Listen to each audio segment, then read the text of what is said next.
Council classes में आप लोगों का एक बार फिर स्वागत है। अभी एक जानकारी निकल कर आई है जिसके लिए अभ्यर्थी बहुत बेताबी से इंतजार कर रहे थे। वो जानकारी क्या है, यहाँ पर लिखा हुआ है, आप देख लें। यूपी पीसीएस 2024 इससे जुड़ी हुई जानकारी है। यूपी पीसीएस 2024 इसका प्री होना था।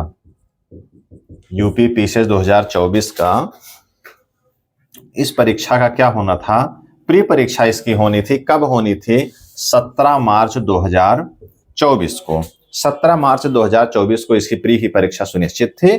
ये परीक्षा निरस्त कर दी गई है। अभी आयोग की एक नोटिस आई है, ये परीक्षा जो है निरस्त कर दी गई है। नोटिस क्या है, थोड़ा सा हम लोग देख लेते हैं तुरंत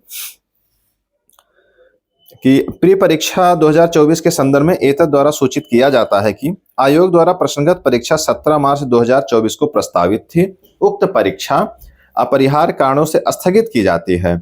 प्रश्नगत परीक्षा माह जुलाई में संभावित है। प्रश्नगत परीक्षा माह जुलाई में संभावित है। जो ये प्री की परीक्षा निरस्त की गई है, इसकी जो परीक्षा की तिथि है वो भी कंफर्म हो गई है कि माह जुलाई में संभावित है।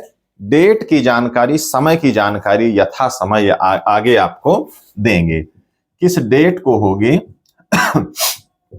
वो जानकारी ये आगे आपको बताएंगे। अब जान लेते हैं थोड़ा कि निरस्त होने का फायदा क्या है, नुकसान क्या है। खास करके अब जो परीक्षाएं निरस्त हो गई हैं, ये परीक्षार्थी, ज्यादातर जो परीक्षार्थी हैं वो यही कोशिश कर रहे हैं कि निरस्त ही हो जाए। उसका कारण क्या है कि आरओ में पेपर लीक हुआ, तमाम उसमें विसंगतियां हुई, इसलिए उसको निरस्त किया गया। उसी के चक्कर में पीसीएस की तैयारी हो नहीं पाई लोगों की। तो जिनकी नहीं हो पाई वो एकदम चाह रहे थे कि निरस्त हो जाए, और जिनकी तैयारी चल रही थी, हालांकि उनके लिए अच्छा संकेत नहीं है। लेकिन अगर इसमें देखा जाए कि सकारात्मक क्या है, वो ये है कि उनको 3 महीने का और समय मिल रहा है। 3 क्या 4 महीने का समय उनको मिल रहा है। मार्च अभी चल रहा है, पूरा मार्च बचा हुआ है। मार्च, अप्रैल, मई, जून, जुलाई, 4 महीने का तकरीबन समय मिलेगा, क्योंकि जुलाई में 1 जुलाई को पेपर नहीं होगा। उसके बाद 10-15 तारीख में किसी में वो रखा जाएगा। तो जिनकी तैयारी बहुत अच्छी थी वो अपनी तैयारी को और अच्छा कर सकते हैं। जिनकी तैयारी नहीं थी उनके लिए एक अवसर है। हालांकि जो एक खबर आती है निरस्त होने की, अब परीक्षार्थी उसको हाथों हाथ ले रहे हैं। ऐसे लग रहा है जैसे उनका सिलेक्शन हो गया है। ये एक खुशी की खबर नहीं है। कहीं भी अगर कोई परीक्षा निरस्त होती है तो वो खुशी की खबर नहीं होती है। हाँ, इस परीक्षा को निरस्त होने का कारण मुख्य तौर पे ये रहा कि उसकी तैयारी, आयोग की शायद जिस तैयारी से वो चाह रहे थे वो उनकी तैयारी उस हिसाब से नहीं हो पाई, इसलिए इसको निरस्त किया गया। अभ्यर्थियों का भी दबाव था, शासन प्रशासन का भी दबाव जरूर रहा होगा, इस कारण से इसको निरस्त कर दिया गया। अब आते हैं कि अब किया क्या जाए। जो ये परीक्षा निरस्त हुई है, अब आगे की हम लोगों की रणनीति क्या हो। सबसे पहले देख लें, जो ये परीक्षा थी उसमें 220 पद थे, और मैंने बताया था और तमाम लोग बता रहे थे, तमाम खबरें थी कि 800 प्लस के आसपास इसमें कुल पद हो जाते अंतिम, जब तक प्री की परीक्षा का अंतिम रिजल्ट आता तब तक। परीक्षा इसकी जुलाई में संभावित है।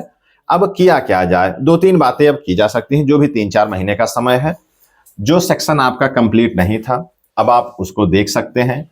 अब परीक्षा एकदम नजदीक थी, आप एकदम कोस रहे थे, अपने आप को अफसोस जता रहे थे कि ये सेक्शन हमारा रह गया है, अन्यथा हम एकदम उखाड़ देते। अब उखाड़ दीजिए। 4 महीने का समय बचा है। 4 महीने का समय मिल रहा है। जो भी चीज कंप्लीट नहीं थी उसको आप आराम से कर लें।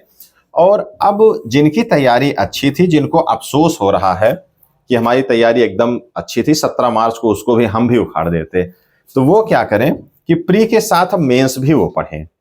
अगर उनका प्री अच्छा चल रहा था तो प्री के साथ मेंस की भी तैयारी साथ में करते चलें।